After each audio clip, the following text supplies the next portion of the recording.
Hey everyone, I'm here at Disneyland and we're gonna spend a day at both parks and I'm gonna let you know what we ate.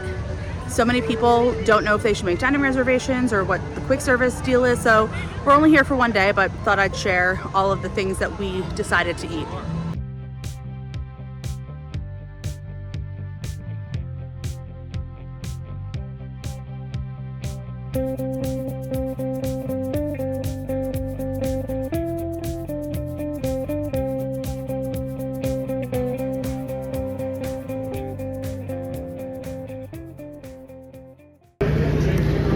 So the first thing on my Disneyland food tour today is the breakfast chimichanga that is sold at a kiosk in Frontierland, right near the Columbia boarding area. There it is right there. And right across from Big Thunder Mountain. So this is extremely tasty. It's kind of greasy. It's crispy, but a little greasy. But this one has meat in it. You can get one that's just veggies. The sausage in here is really tasty. You can get the salsa verde on the side. This is $6.99, and I think it's delicious. I've had it here before, and I headed here right away because I knew that I wanted to have this again. So I definitely recommend it, but just be prepared that it can be on the greasy side. Also, just one note about the salsa verde. It is delicious, but it definitely has a kick. So if you are averse to spicy things, you might want to skip that. But otherwise, it's really delicious. Gives it a nice pop of flavor. I love it. We're here now at Tiana's Palace, and there she is right there, looking gorgeous. And we've got the gumbo, the house-made gumbo, and the beignets. Looks and smells delicious.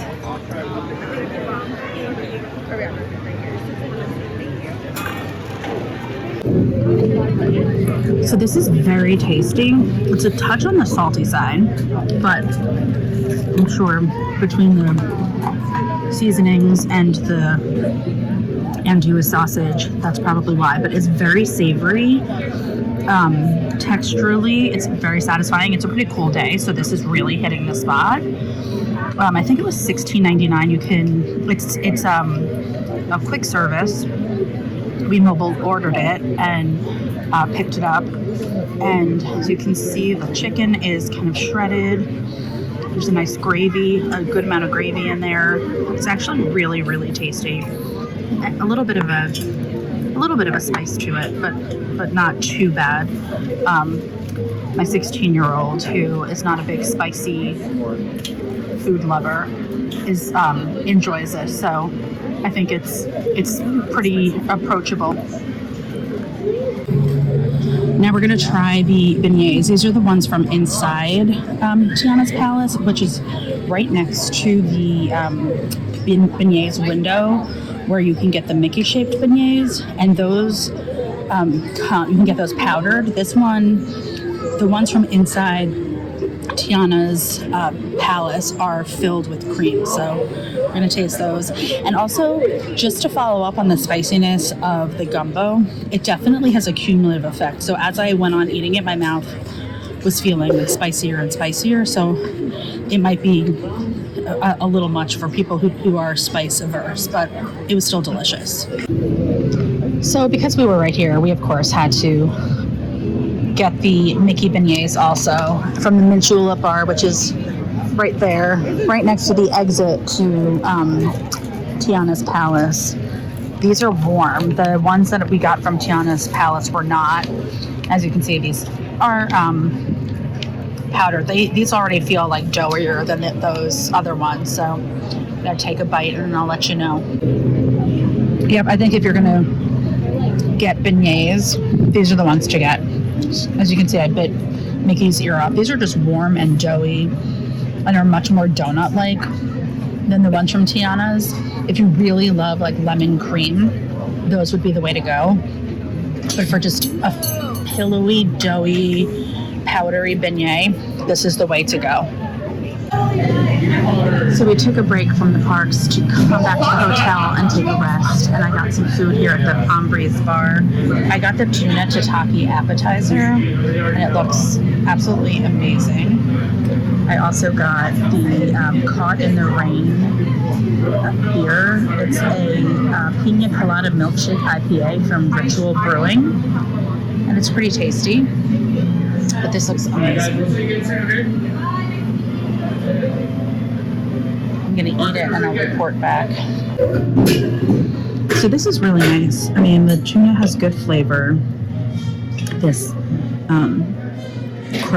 this crust on the outside has a really nice flavor.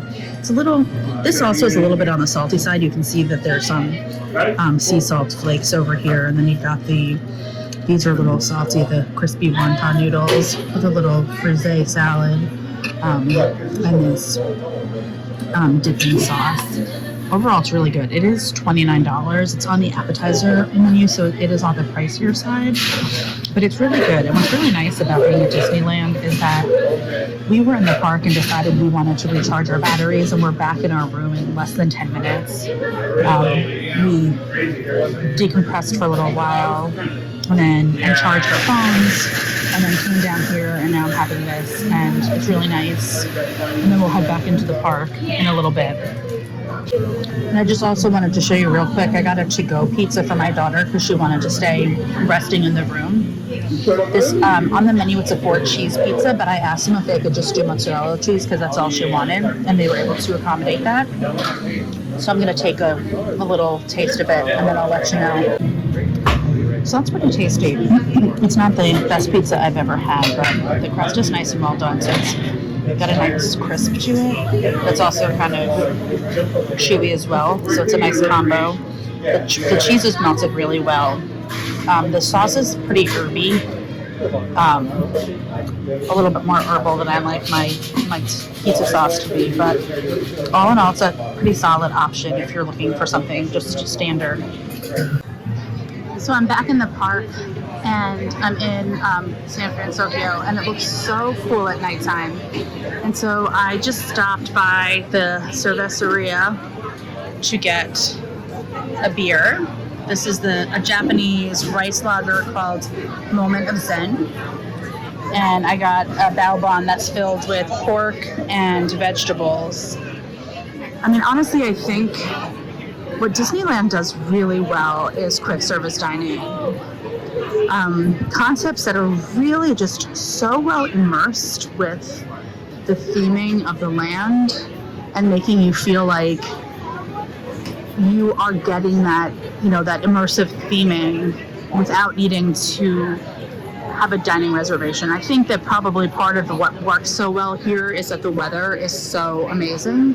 So you can be outside a lot and eat and be comfortable.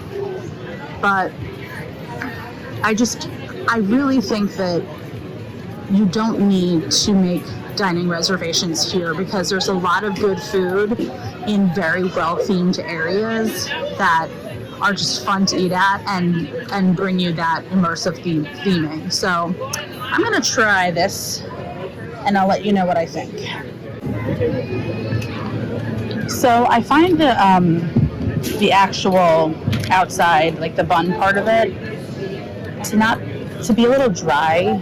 Usually bao buns have a little bit of like a sticky quality to them, and this feels a little bit dry, but it has a ton of flavor, and this sauce adds some spice to it.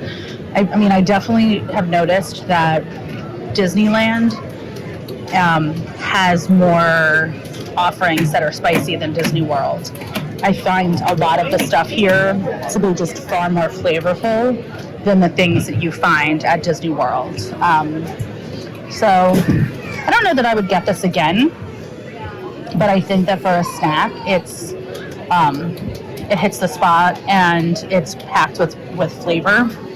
And the Japanese rice lager is really nice because it's only 4.1% ABV, so it's nice and light, and it's a nice balance to the spiciness of that sauce. So the one reservation that I made today is for the lounge at Carthay Circle in Disney California Adventure. I was seated inside. There's also outside seating for the lounge area. It's a little bit brisk. I had a choice between inside and outside, and I really wanted to come in and check it out and also get away from the cool weather for a moment. But this is the lounge menu.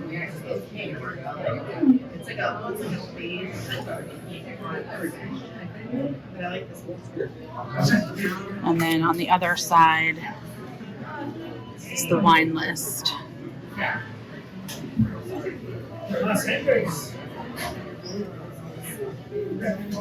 So I'm going to ponder the menu for a moment, and then I will let you know what I ended up with.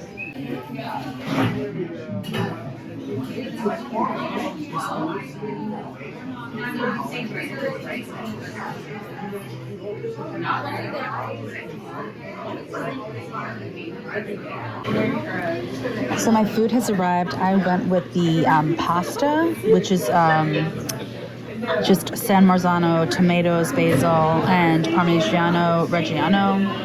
And I went with the 5-ounce pour of the Skywalker Pinot Noir, which is $25 for the 5-ounce pour, but I really wanted to try it, so I splurged a little bit. So we'll see. This looks and smells absolutely delicious, so I'll let you know how it is. Okay, so this is absolutely delicious. I almost forgot to come back to you to let you know how it is because I'm enjoying it so much and it goes so well with this wine. The pasta is perfectly cooked. It is just savory and delicious. This is honestly better than any pasta dish Italian style pasta dish that I've had at Disney World. And this is on a lounge menu. This is really, really good. And just the vibe in here is so cool. If you read the front of the menu that I showed on camera, this is supposed to be a replica of the theater where Snow White premiered. So it's very cool. Highly recommend this. Highly recommend coming here. And they have a full dining room, which has a different menu. It's on the pricier side. And since I knew that I wanted to be eating kind of smaller dishes, like this is a small plate of pasta. It's not a big giant portion.